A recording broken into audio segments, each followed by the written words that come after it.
estimated. How many? I counted 46. That's great. And then we'll see who was online for it. That's great. Yeah. Thank you. I mean, really, on a day like this, These are really popular. I told Dave, I said, I'll be happy if 15 people show up. I went to Marshalltown and 6 people showed up. Isn't that just depressing? It's so sad. And it wasn't a nice crowd. They were kind of like, they were crazy. And I was telling, we tell them jokes along the way, and they were like, I know. Someone who has a great sense of humor. It's so annoying, you know? It's like,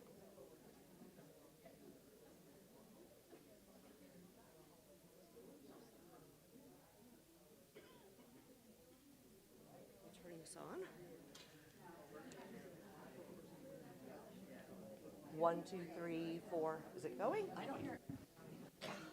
It keeps muting itself.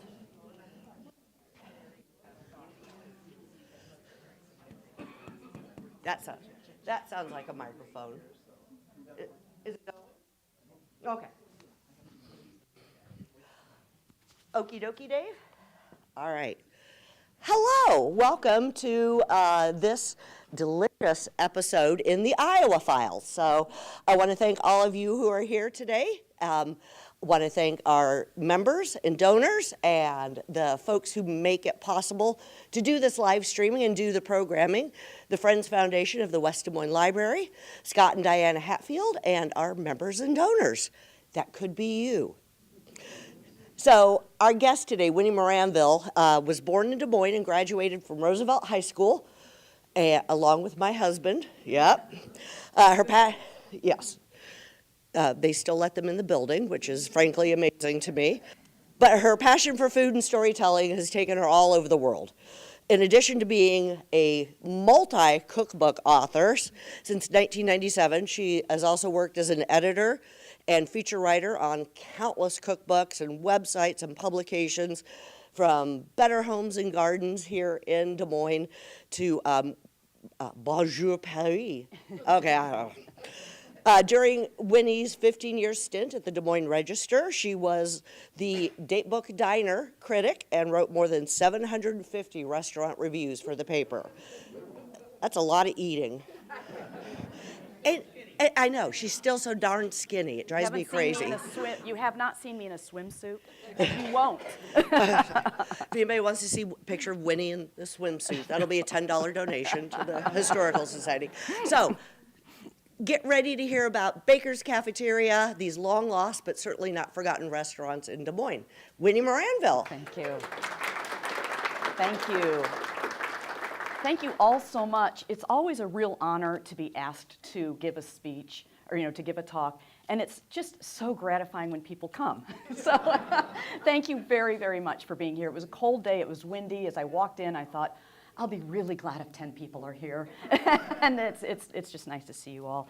And I want to extend my great appreciation to Gail Brubaker from the West Des Moines Historical Society, who was just up here, for inviting me to do this talk, and to the West Des Moines Public Library for hosting us in this very nice space. Today's talk is rooted in the chapters of my recent memoir. The chapters, specifically the chapters that reflect on the years that I spent working in some of Des Moines' most iconic restaurants. When I first began writing this book, my plan was to focus on the 25 years as a restaurant critic, reviewing the Des Moines dining scene from 1997 to the present. I wrote the Des Moines Register till about 2012, and then I wrote for DSM Magazine, and now I have a Substack column. So for 25 years, I've been covering the Des Moines dining scene. And I really thought that I would focus just on these 25 years and what it was like to be a critic, because I would get the same kind of questions all the time. Were you recognized? What were your favorite restaurants? How has the Des Moines dining scene changed? What was it like to give mean reviews? It wasn't fun, and I didn't like to think of it as mean. But anyway, I would get all these questions. I thought, there's a book here. I'm going to write a book. But as I started writing the book, I also realized that, and I hadn't even really thought about it that much, that my perspective as a reviewer was profoundly shaped by my earlier years working in Des Moines restaurants, from the age of 14 to nearly 24.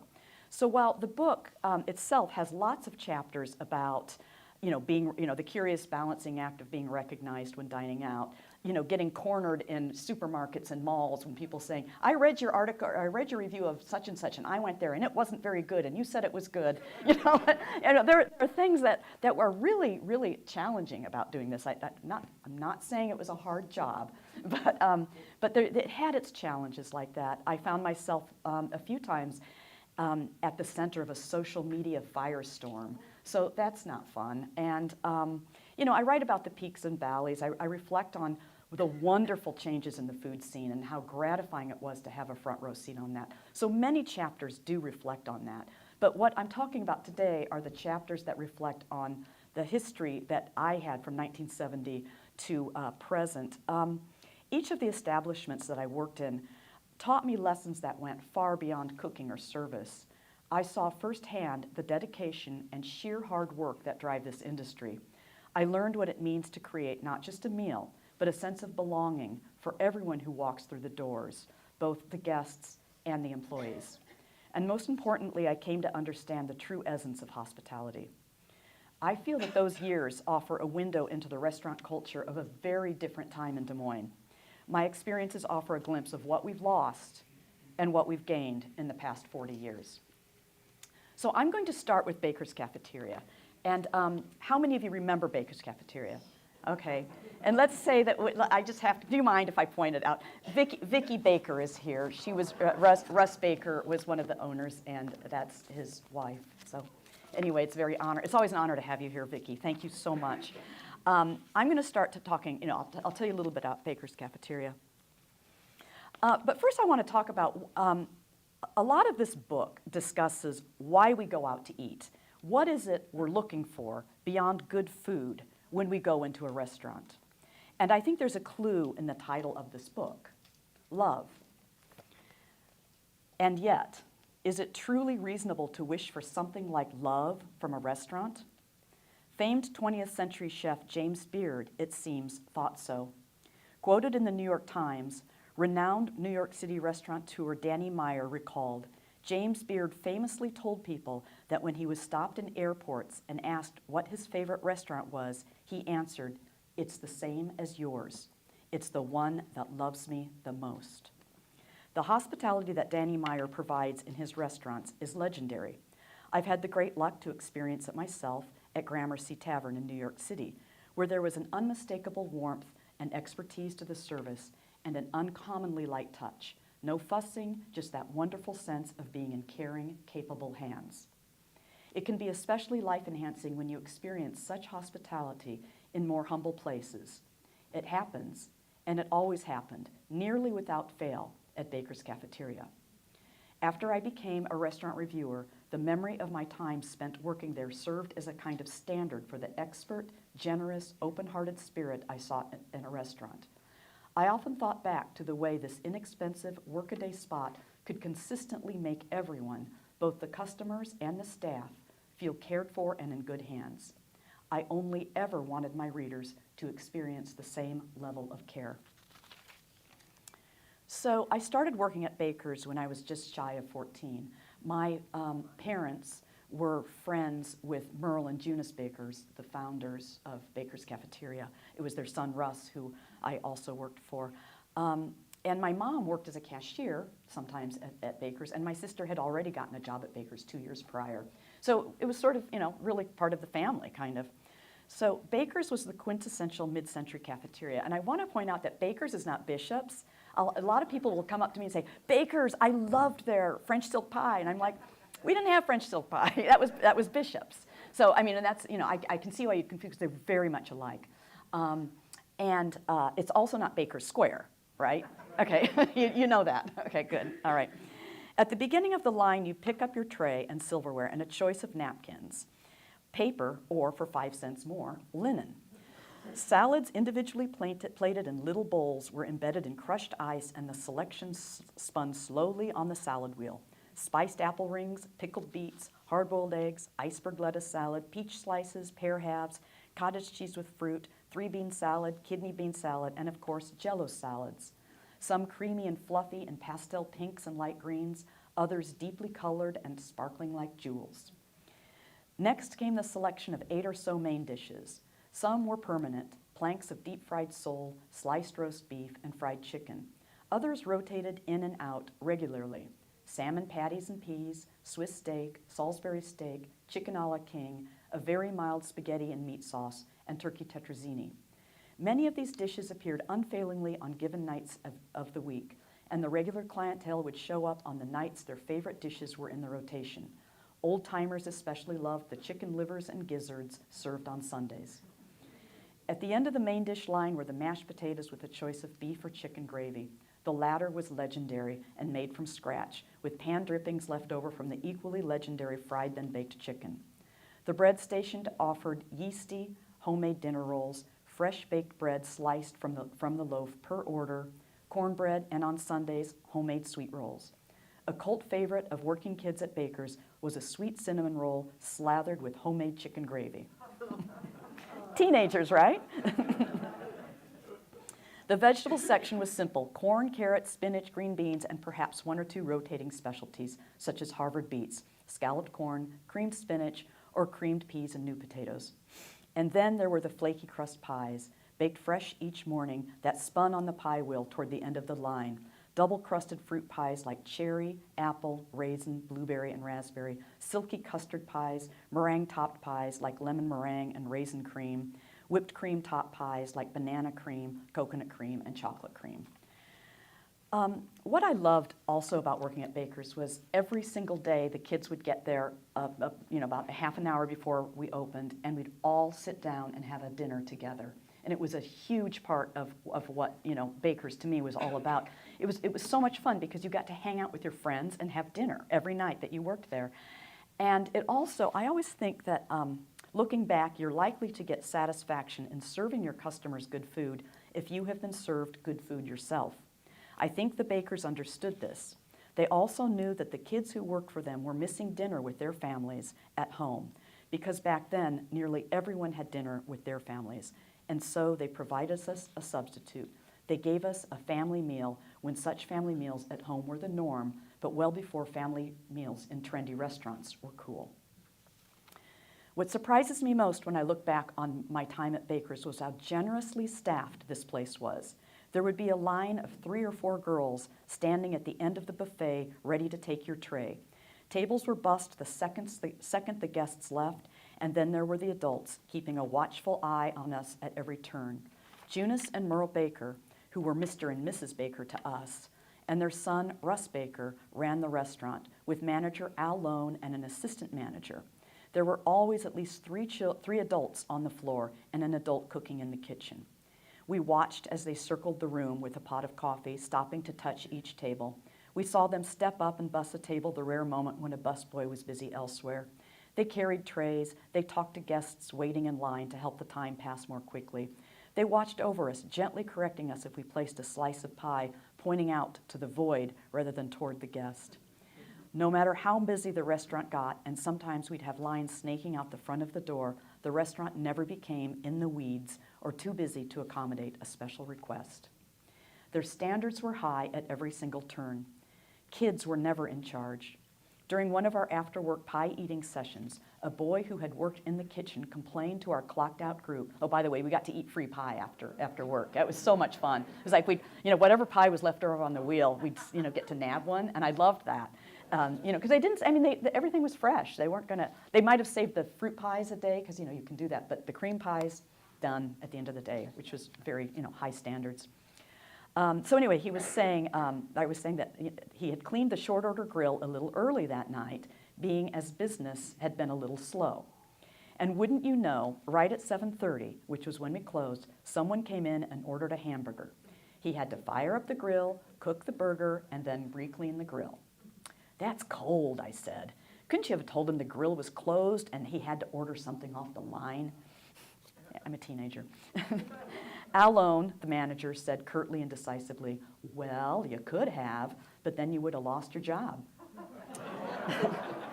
I, along with everyone sitting at that table that night, knew that this was no idle threat. You could not say such a thing to a customer and see another day at Baker's.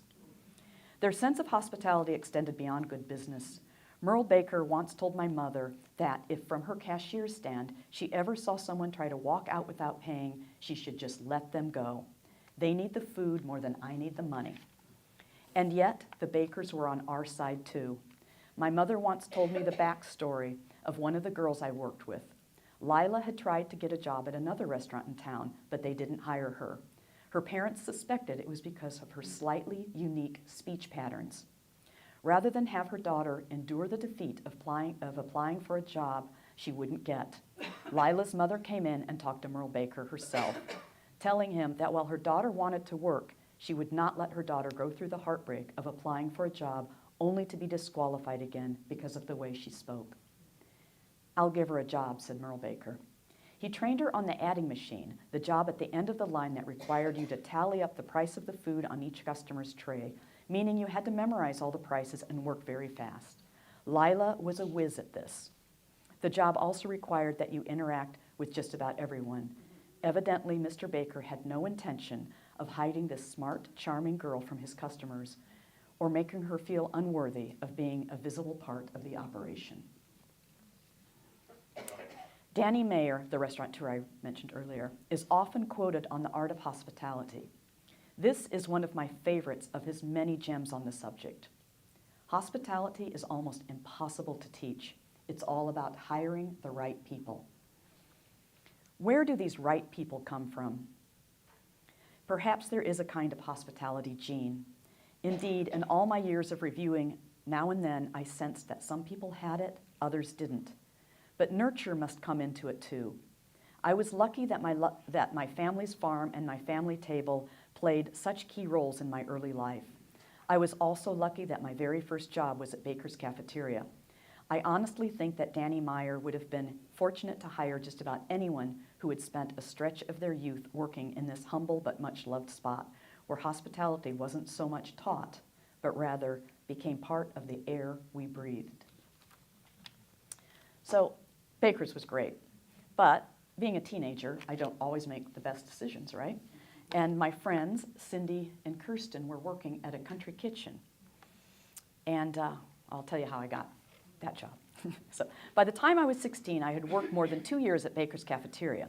That changed when, the summer my sophomore year in high school, my friends Cindy and Kirsten started working at a local country kitchen, a 24-hour casual restaurant franchise with a few relatively new outposts in town. They had this annoying jingle on the radio. "Just down the road, there's a place like home, country kitchen, where wearing a smile is right in style, country kitchen." Does anybody remember that? That's great. Cindy and Kirsten's hours were much less school-friendly than mine, but the difference was this. When they got off work, they had a pocket full of change, and that change added up. They worked for tips and made twice per hour what I was making. You know, it looked pretty good to me, so put in my notice at Baker's and started going to country kitchen. I went to work serving country boy and country gal combos, burgers or sandwiches with fries and coleslaw, breaded chicken likely pulled from the freezer and thrown in the fryer, low-grade steaks that came frozen in a box, chef's salads with planks of yellow and white cheese and processed meats, Reubens with corned beef that looked more like bologna, and other stripes of mediocre chain food. So it wasn't only the food that was different than what I had experienced at Baker's, but the management style. With very few exceptions, the Bakers would never let a slew of teenage workers loose on the floor without supervision. But that's exactly what happened at Country Kitchen. Sometimes the manager on duty would disappear into his little windowless office for much of the shift. On the busiest evenings, the place could descend into bedlam, and you'd be left to fend for yourself, arguing with the cooks over incomplete orders, dealing with annoyed patrons whom the indifferent hostess had seated at sticky tables that you hadn't yet had a chance to wipe down, going into the dish room and washing silverware by hand when the dishwashers decided to disappear for a smoke during the middle of a rush. When things broke down, the management's attitude seemed to be, if you want to make your tips, you'll figure it out. No wonder sometimes when Cindy, Kirsten, and I would drive to work, we'd sing, "Just down the road, there's a place like hell." So I didn't last too long at the Country Kitchen. Like, I worked at Baker's for, 2 years and some, and I worked at the Country Kitchen about 5 months. And the reason I quit more than anything, well, it was difficult. It was really hard for me to serve bad food to nice people. It just really grates on you, especially when you're used to serving good food to good people. And that was just something I didn't want to do. So, and they were really nasty about getting time off. Like, if they scheduled you and you couldn't, like, the bakers always said school came first. If you needed a night off for a school function, you got the night off. And but Country Kitchen's like, you have to find someone to work for you. And one night I couldn't find someone to work for me. They said, well, if you don't come in, you're fired. And I left. I quit. So, I put in a notice for, and left. So my next job then, I applied at Younkers. And you all remember Younkers. Most people here, I think, do. It's, that wonderful department store that has been around, was around from like the turn of the 20th century until, I think, 2017. Wonderful department store. And I worked at the Merle Hay Mall. And the job I got first was in men's furnishings. And, so here I am selling ties and handkerchiefs and, cologne and shirts. And it's fine, but I'm working from 5 to 9. And if you've worked in restaurants, the time goes like that. When you work in retail, it's like so slow, especially when you're a kid. It's like, this is so boring. And so a friend of mine was working upstairs in the Meadowlark Room, which was the dining room up there. And it was quite a nice restaurant. And she worked there, and she would come down, and on her way out to her car, she'd stop and she'd chat with me a little bit, and she'd complain. My purse is so heavy because of all the tips I made. So there I went. I went like 2 days later. I'm going upstairs to the Meadowlark, and I'm like, "Can I apply for a job?" And the two ladies who worked there were like, "So I told them my experience. They said, "You've done this before, and you want to do it again?" They're like, "Sure, we'll take you." And the neat thing about Younkers, I worked there from the age of 16 to almost the age of 23, as waited tables in the Meadowlark Room and then downtown, and mostly after school during high school, and then in college, whenever I wanted a shift, they'd give me one. They seem to always need help, so I could just call them up and say, "I'm coming in town," and then during the summer I'd work full time. So it was a great gig, and I worked with great people. And I talk a lot in the book about the food at Younkers. I think it was great. We had the Rarebit burgers, the classic burgers with the cheese sauce on it, sticky rolls, those little cinnamon rolls, chicken salad that was made in-house, a really good salad bar. Plus, in the evening, we had a great prime rib special for $2.90.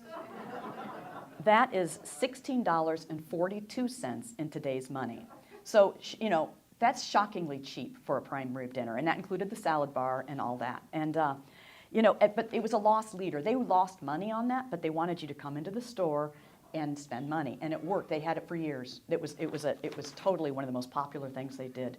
So we had great food, and most of it was made from scratch from the tea room downtown, like the soups and everything. And then they'd bring them out twice a day. They'd have a delivery and bring them to the Merle Hay Mall, where they would, we would put them out and serve them then. So it was great food. I mean, it was kind of back to that baker's quality of just very good food.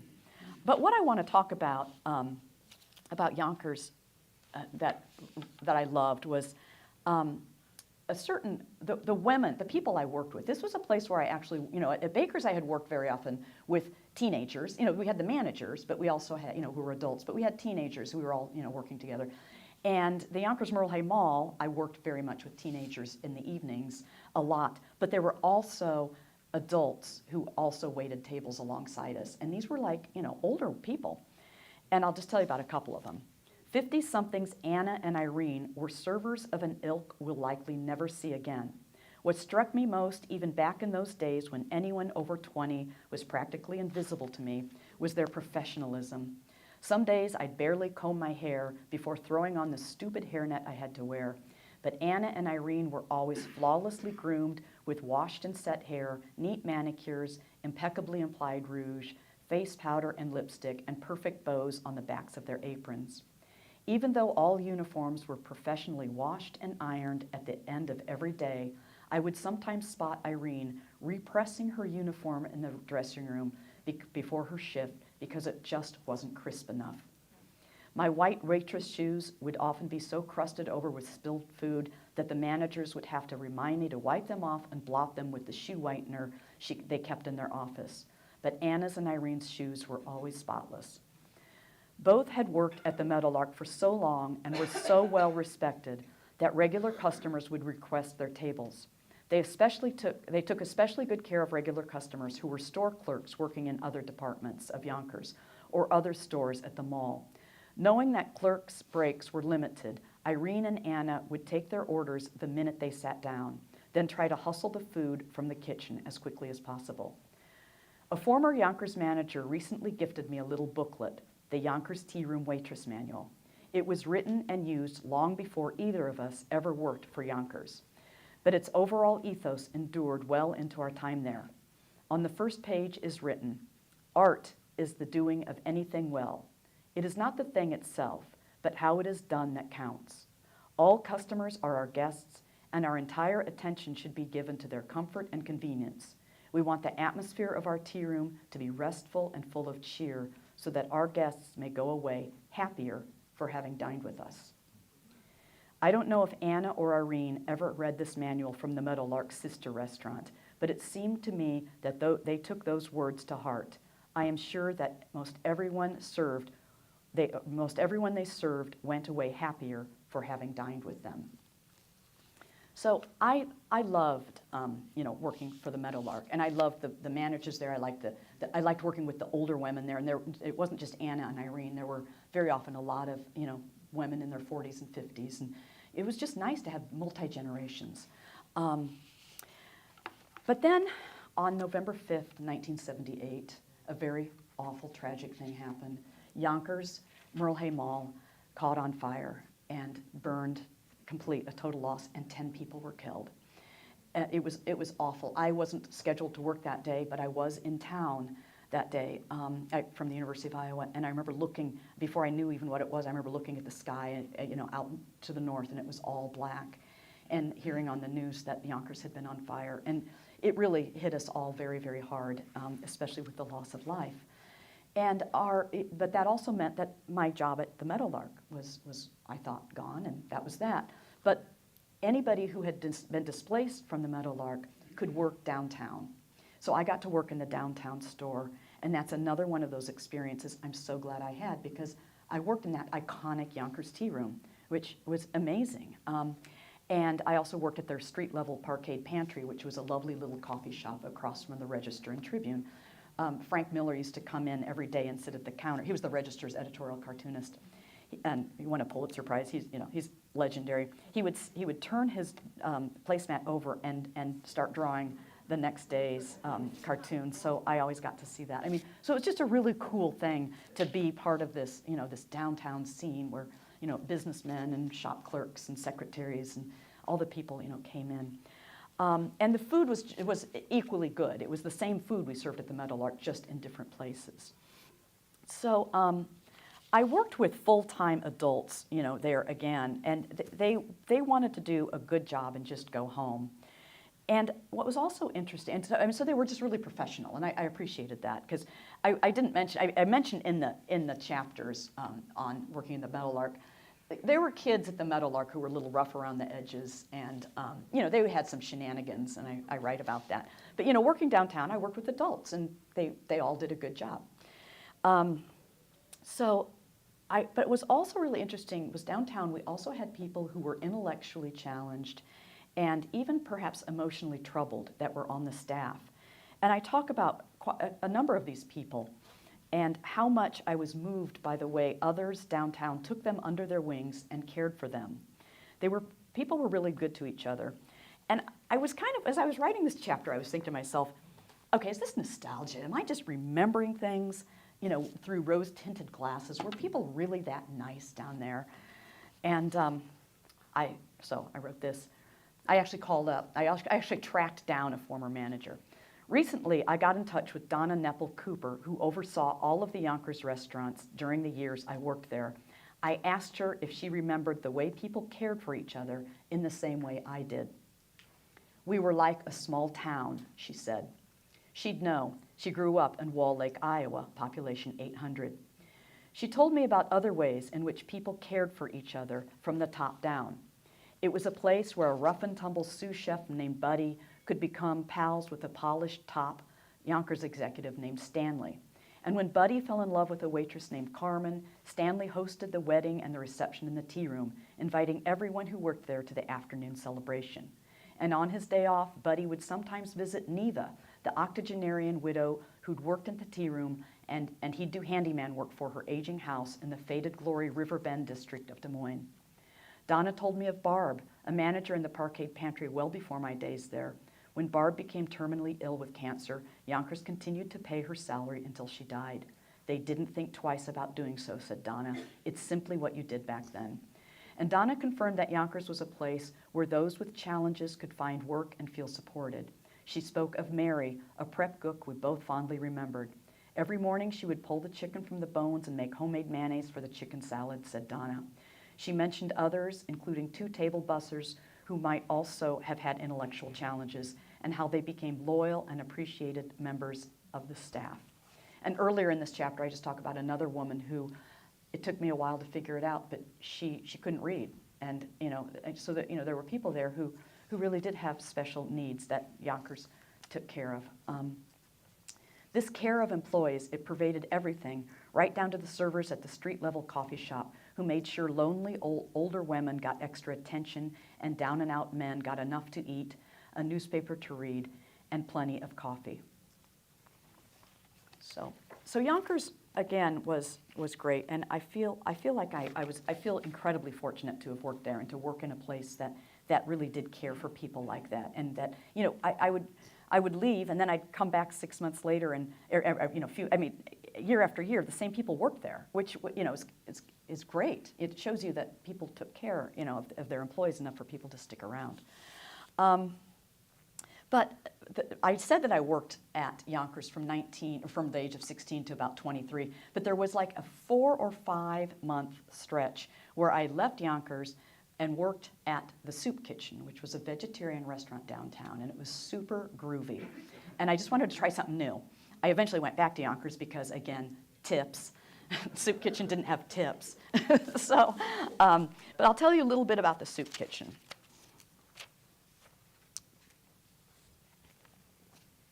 In 1977, the area around Drake University in Des Moines swelled with all kinds of thriving offbeat venues.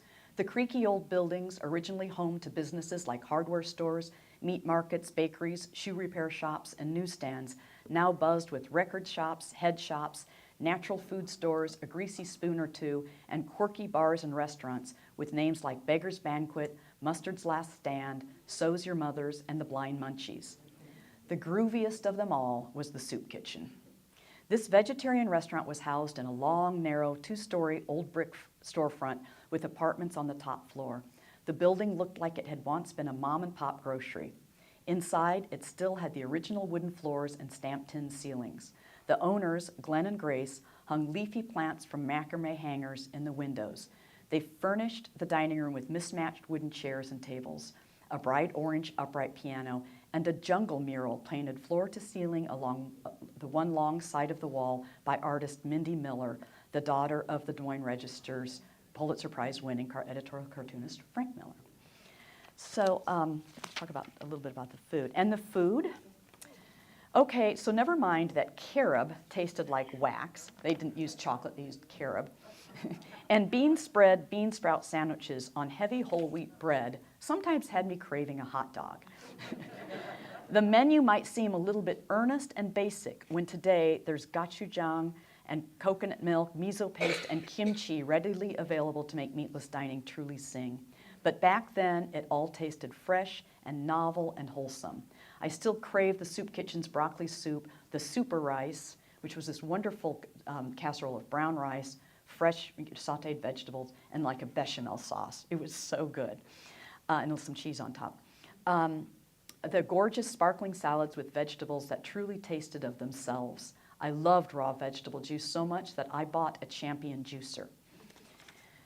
So, I mean, what I loved about the soup kitchen for me. It was like, it's 1977, and, I'm still just a teenager, and, there are all these hippies in their 20s, and they just seem so cool to me, and I'm kind of, I just think it's so cool. They play, here at Baker's, we, had like, old music, Satin Doll and all that stuff playing on the speaker, and here I'm at Baker's, and they're playing Pink Floyd, and, it's just so, it just felt really groovy, and I think at the time I thought that it felt worlds away from the other restaurants I had worked in.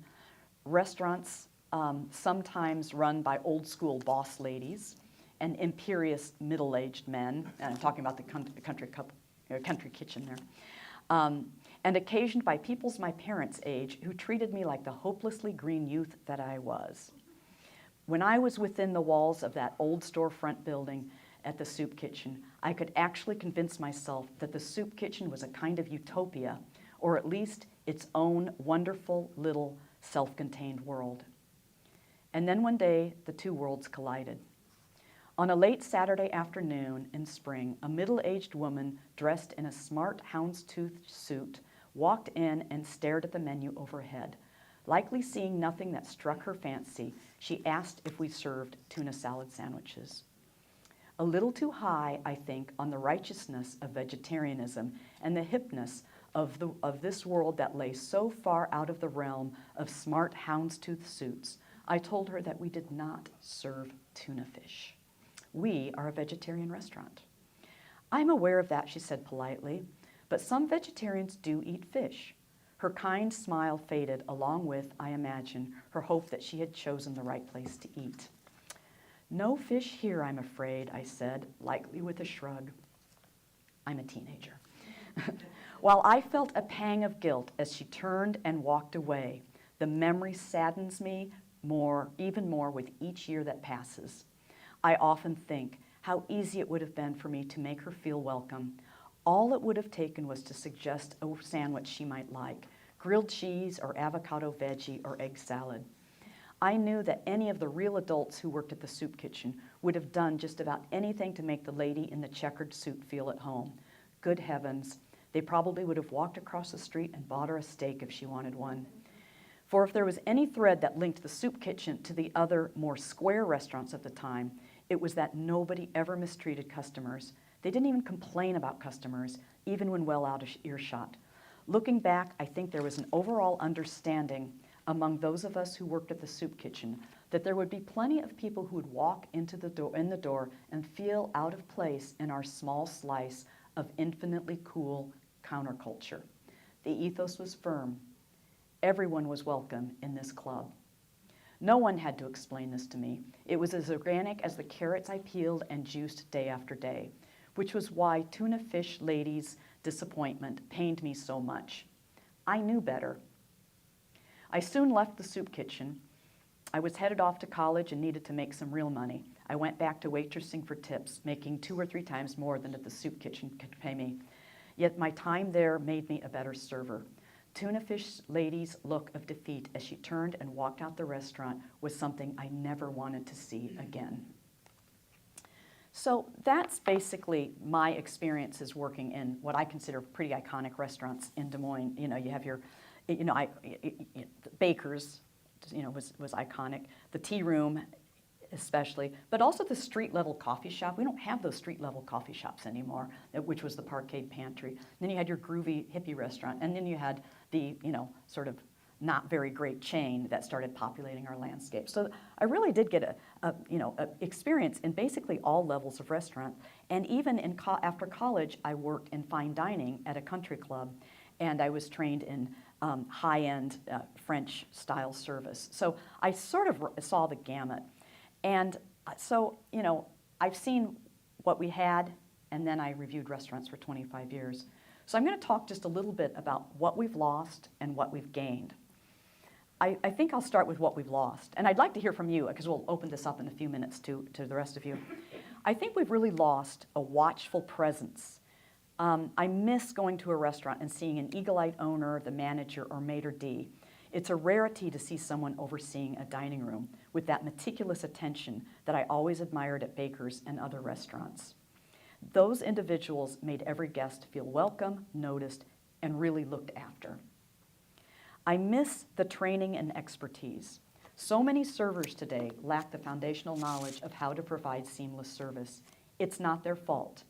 High turnover and staffing shortages leave restaurateurs scrambling to keep operations afloat, let alone invest in proper training.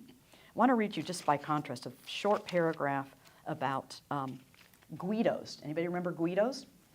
I once asked my friend Stephen Volkmer Jones, a longtime restaurant industry professional, about the prime rib cart at Guido's, located in the Savory Hotel, with plush half-moon booths, white tablecloths, and the tuxedoed proprietor running the place.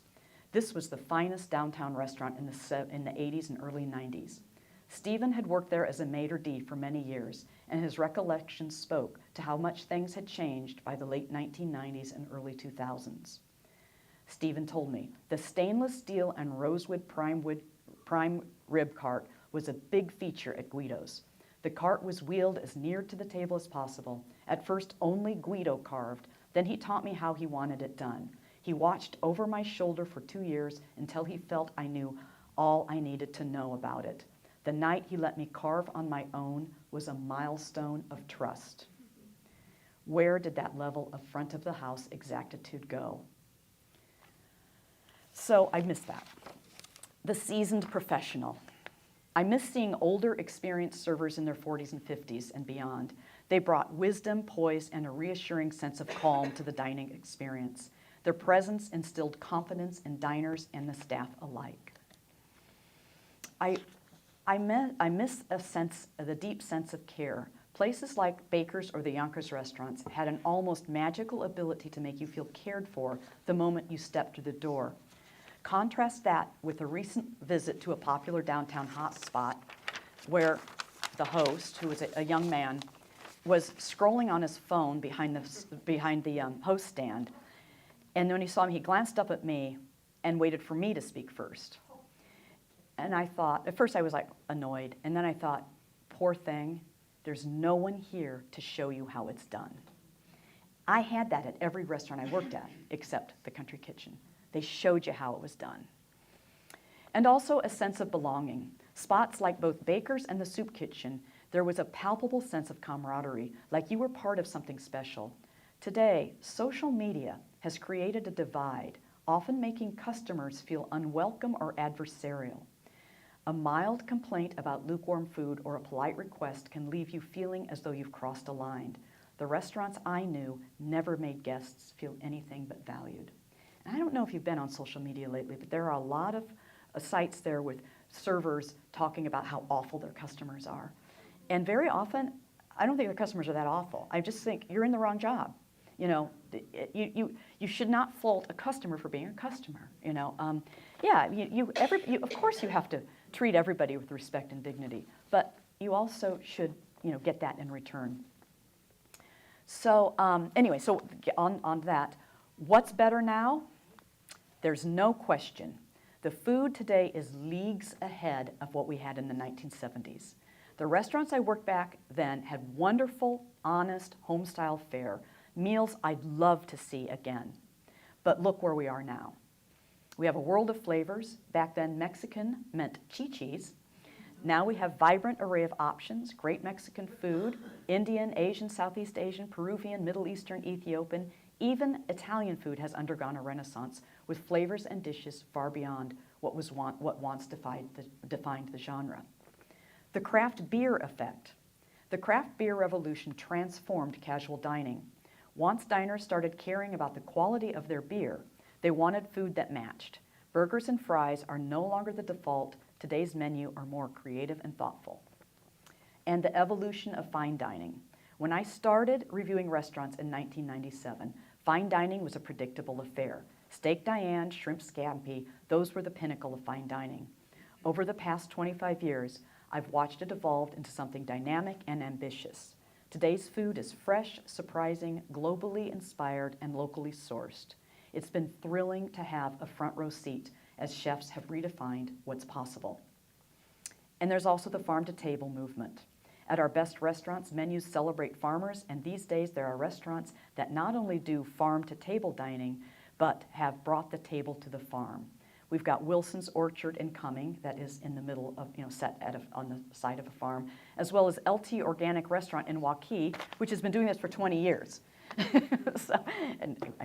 Shame on me, I really recently discovered it. So in conclusion, my wish would be to merge that sense of connection and warm hospitality that the restaurants of the 70s embodied with the extraordinary food that we have today. It does happen in some places. There are some places where you do get both. And I will continue to celebrate those places where we don't eat just well, but feel truly nourished in every sense of the word. Thank you.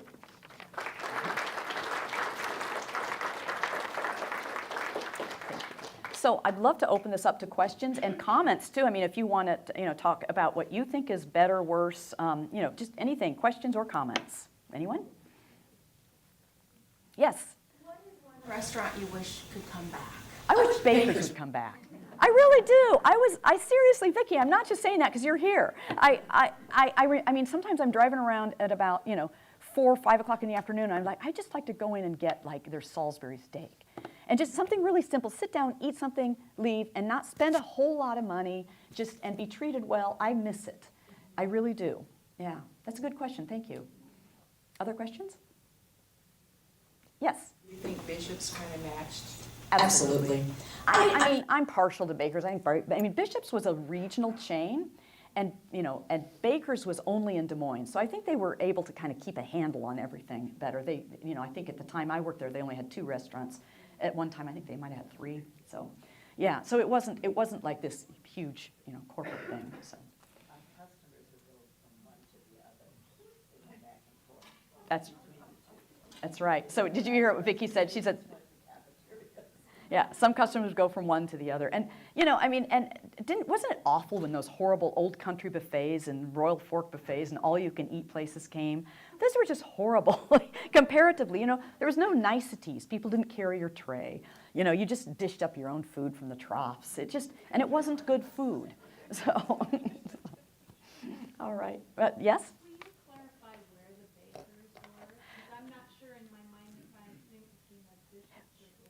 Baker's was at Sherwood Forest, yes, and that's on Hickman and 63rd. And before that, we were on University between 24th and 25th down by Critic. I remember that too, yeah. We opened there in 1950. So she just said, in case you didn't hear, that they had a restaurant in the Drake area on University, and that they opened in 1950. Yes, and you also had one out on Southeast 14th. That was I worked there first. They were just opening that, and they needed warm bodies, so I was there.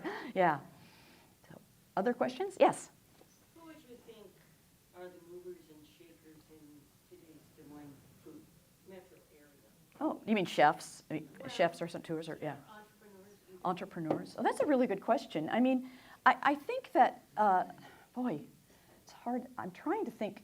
I'm really impressed right now with anybody who's doing somewhat casual food that's really, really, really good. And I think Guest House Tavern and Oyster, Derek Eidson, who is he was the chef at Centro and Django, and now he does this kind of a nouveau supper club sort of thing. And it's really good, and I just admire him and what he's doing for keeping a kind of a casual price, but giving you a really nice time for it. That's way out in Waukee on University. It's like at the edge, like right before Des Moines becomes Waukee. Way out there. Guest House. It's good. It's very good. Yeah. I mean, I think I admire anyone who can continue to give people a really good experience at. Without, everybody spending $100 a person, which is just starting to be kind of starting to happen. Yeah. Your question, please? There seems to be a trend in designing food on your plate. Yeah.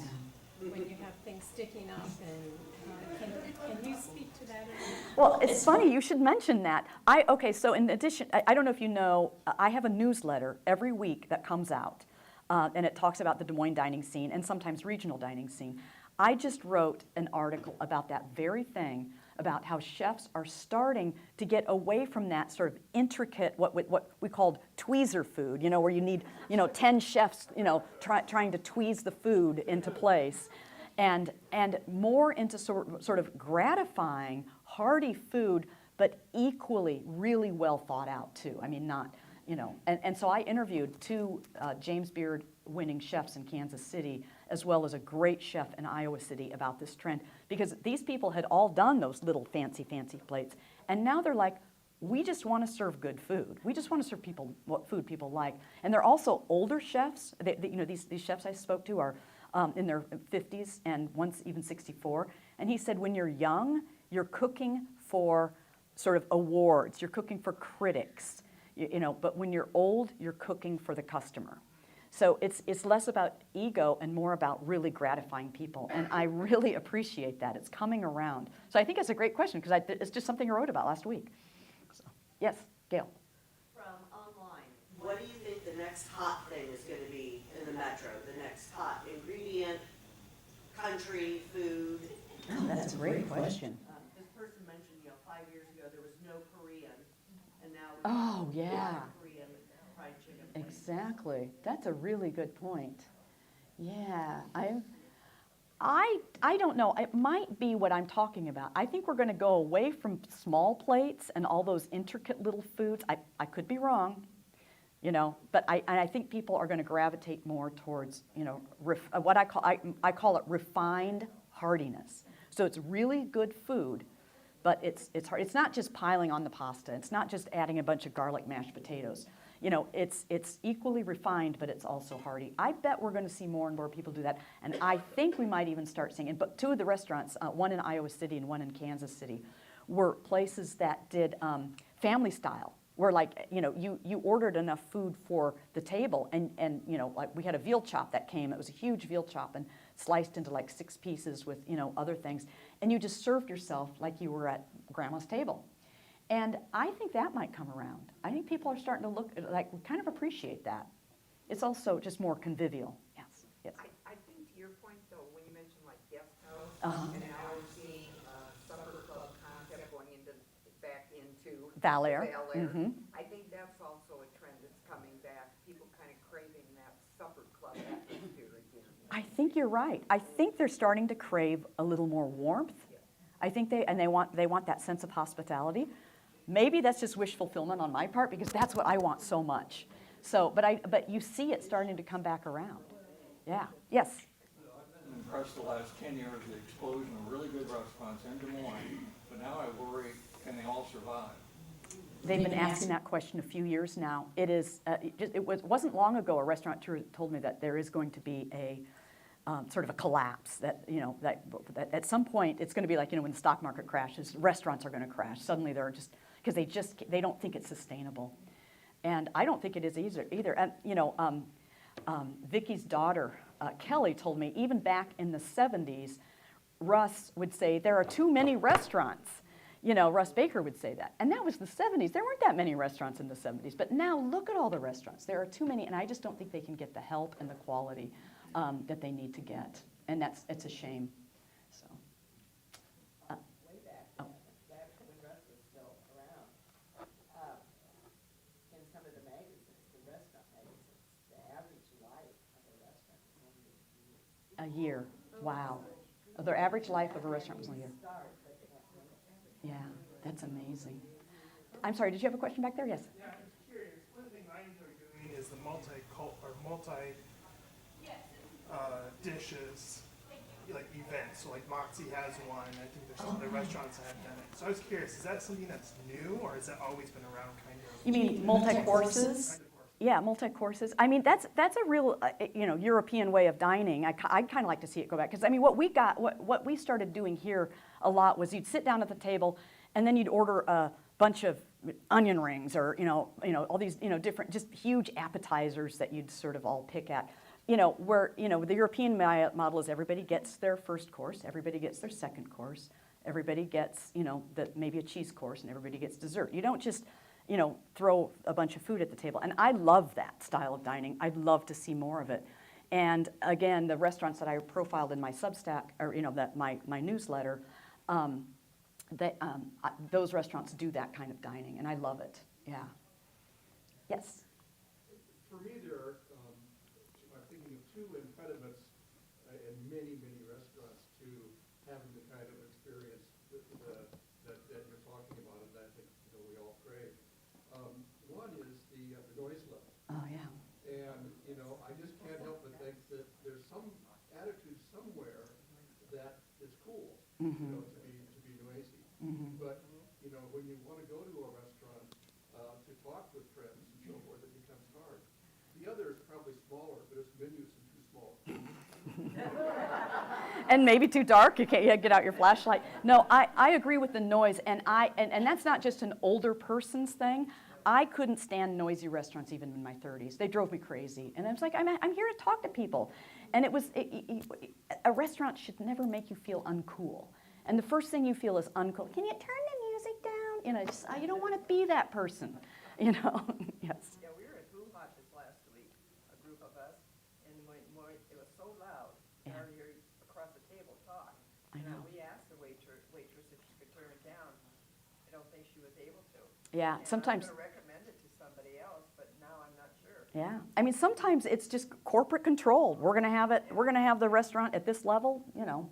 Whatever. So, well, okay. I'll take one more question, and then because I know everybody has things to do.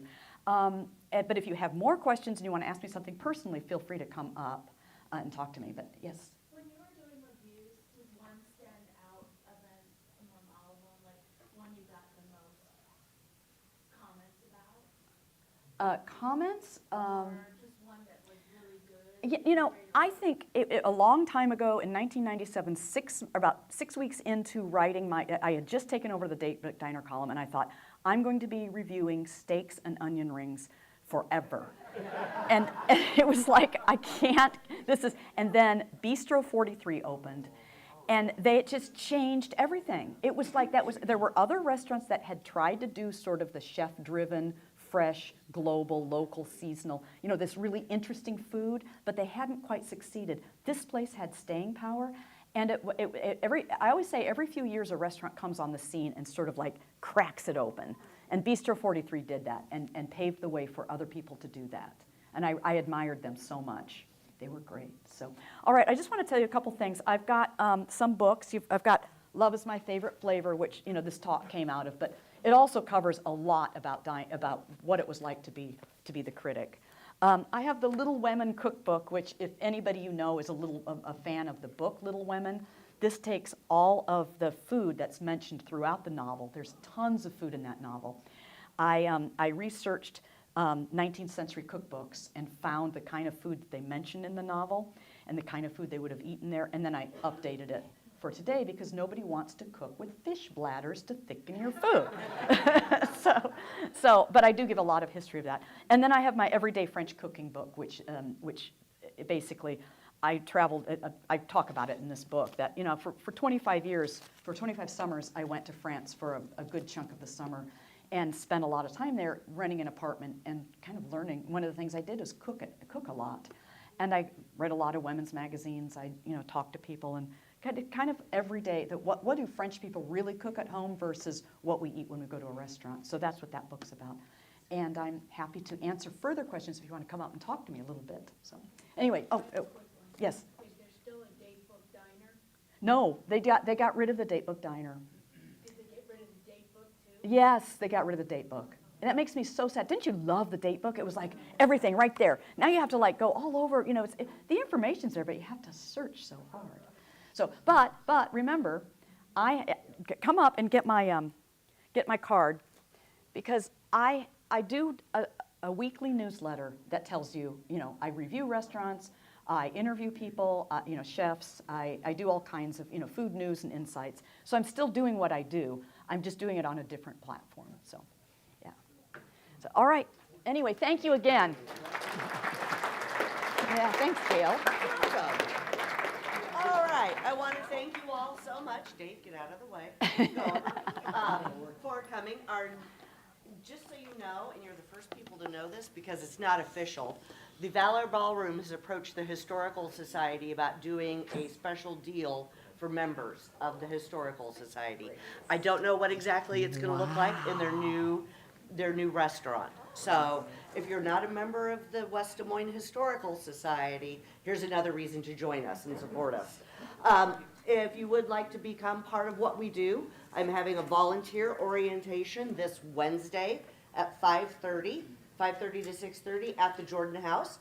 If you're interested in doing anything from admin work to helping weed the garden, we need you, and we would absolutely love your help and assistance. And the next Iowa Files, that is on Sunday, February 9th, so a little earlier than usual. It's going to be all about the Underground Railroad. So Barry Jurgensen, pardon me, the Midwest Regional Manager of the National Park Service's Network to Freedom, which the Jordan House is part of, will be in to talk about the Underground Railroad in Iowa, and I'm sure he will mention the Jordan House a couple of times, if he knows what's good for him. So, thank you all for coming, thank you for your support, and have a wonderful week. Thank you, Gail. Thank you all.